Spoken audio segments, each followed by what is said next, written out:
Hi, everyone. This is Bridget from the SOM podcast, and I thank you for joining me today. I wanted to make you aware on the eve of the opening of one particular film. It'll be opening tomorrow, October 28th, I believe, to the general public. And that is a movie called Till. It's in regards to the Emmett Till tragedy, and it's been told numerous times over decades. However, I will tell you that this film, Whoopi Goldberg got it right. And the director was phenomenal. This film is a must-see, I also want to make you aware of another work of art that I was able to see at a film festival. And I need to wind it back just a little bit, just to make you aware of the film festival. This film festival was the Middleburg Film Festival. I've been to several film festivals or post-pandemic, and I will tell you that, and pre-pandemic, but I'll tell you that this one was extra, extra special. And I'll tell you why. It's in a magical place called Middleburg, Virginia. That's the first thing. And this place is equestrian estate heaven. It's also the film festival of Sheila Crump Johnson, who was a former owner and creator of Black Entertainment Television, BET. And I believe that she owns Salamander Resorts and Spas there, and that's in Middleburg. But this is her film festival. She's big in the arts, and I will tell you that she did the darn thing.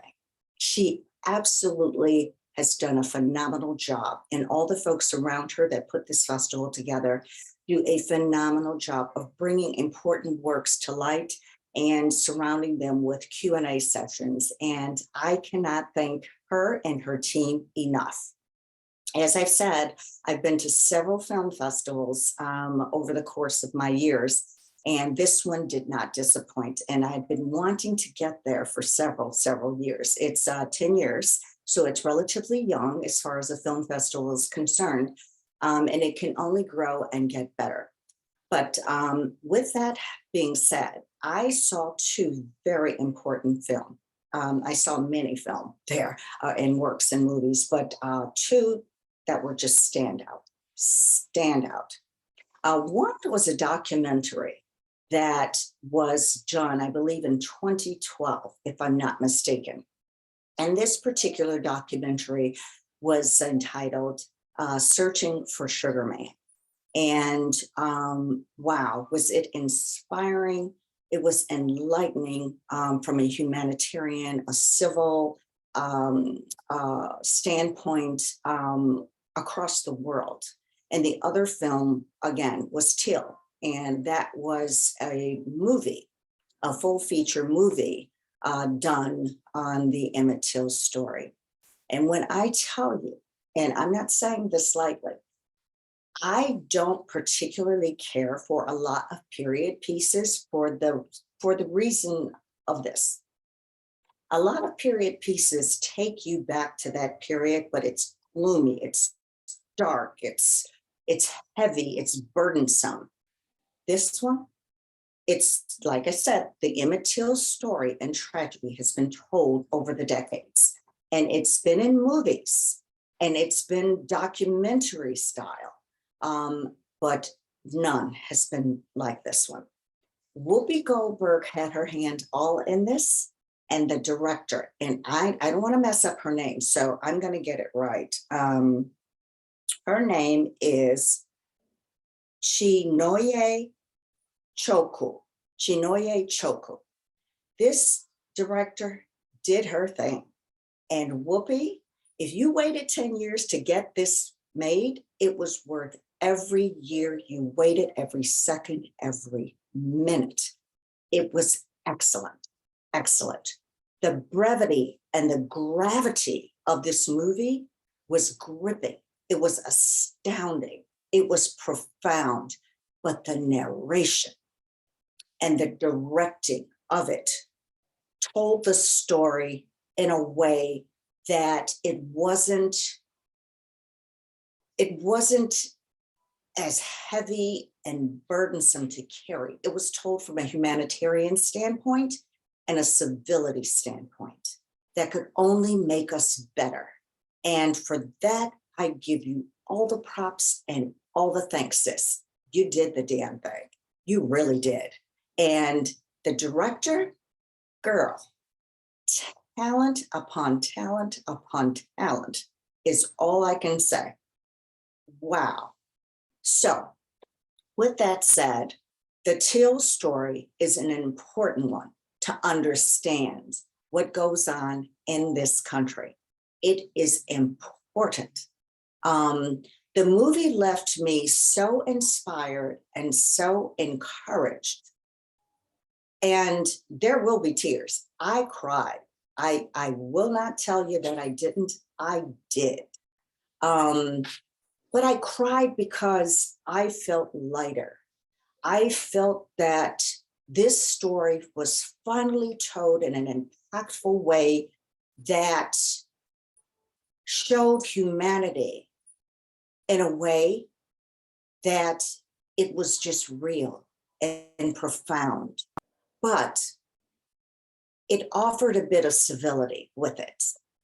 And I mean civility. What I mean by that is the civility that exists because of Mamie and her baby boy, and how she sparked the civil rights movement.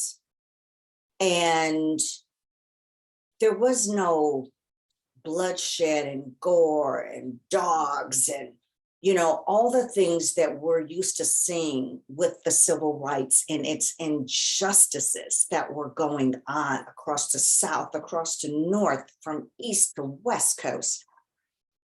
It showed that we are better than this. It showed that the tragedies that continue to happen and the incivil behaviors and the racism and the lies and the cheating and the stealing and the committing atrocities, it showed it in a way for what it is in contemporary terms. And for that, it was worth the time that I sat to take in and watch this movie, because I did not want to watch it.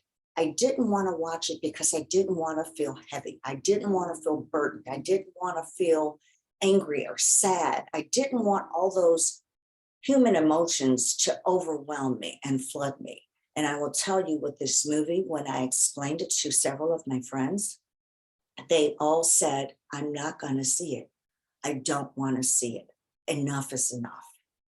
And I will tell you, and I implore you, to go and support this movie and go and see it, because it will enlighten something in you that is different, that is new, that is profound, that will give you insight while lifting you up to be better, to do better, and to understand that we're better than this. We really are better than this. I left hopeful. I really did. I can't imagine going through the gore and the tragedy that a mom would have to endure, and knowing that her son was on a vacation and he came back just the worst condition that you could imagine. And to be able to see that and deal with it, it had to be overwhelmingly difficult. But I will tell you that the movie was well done. It was well done. And again, Whoopi, thank you. The director, I thank you. I'm going to say your name one more time, and I'm going to get it right. Chinoye Choku. I hope I've done your name justice, because you did this film all kind of justice, honey. You are excellent. Your craft and your skill is amazing, amazing. you did the darn thing. And thank you, ladies. Thank you. And most important, thank you, Mamie. May you rest in peace. And thank you, Emmett. And may you rest in peace. Out of something hard and horrible and tragic, something always comes good of it. And I thank you. And I pay tribute and honor to you as well. Second film that I want to talk to you about was a documentary. And again, I think it was done in 2012, Searching for Sugarman. This film had me on the edge of my seat. And the film auditorium was sold out. And I think I was maybe one of two African Americans in the auditorium. And I will tell you that the music of this man, Rodriguez, look him up, Rodriguez, or you could Google Searching for Sugarman Rodriguez. His music will come up and blow you away. He was in Detroit making this kind of music in the 70s, and it was all kind of amazing. And we had not heard of Rodriguez. I had not heard of him. And I tell you that we didn't hear of him because the record label that had him only sold 6 albums and they dropped him. Enormous talent. And then there were all these rumors that because his career was not successful and he was strange and so forth and so on, and he shot himself on stage was one rumor because he couldn't handle the lack of success and so forth. And here it was, this guy had entered back into society, not as a musician, guitarist, and a vocalist, but he entered back into society as a laborer, doing demolition, hard labor, carrying refrigerators on his back, clearing out buildings and so forth. But he made it. And he had 3 beautiful daughters. And they were at the filming. And the Q&A was wonderful. It was wonderful for me for a couple different reasons, because this man, and I don't want to give away the whole movie, but this man became a phenomenon in South Africa during the apartheid days. And the young whites and blacks were all in revolt against the government for atrocities and so forth and so on. And his music was the inspiration for it. And it wasn't rebellious music. His music is just amazing. I spoke with his daughter, one of his daughters, and I said, I want to talk to your dad. I got a chance to meet him and take a picture with him and talk to him a little bit and talk to his daughters a little bit. But he was just amazing.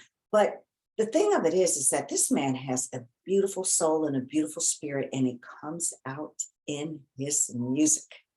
And he inspired and sold out arenas in South Africa, 40 and 50,000 people. And yet he only sold 6 albums here in the States before the record label dropped him, and no one knew who he was.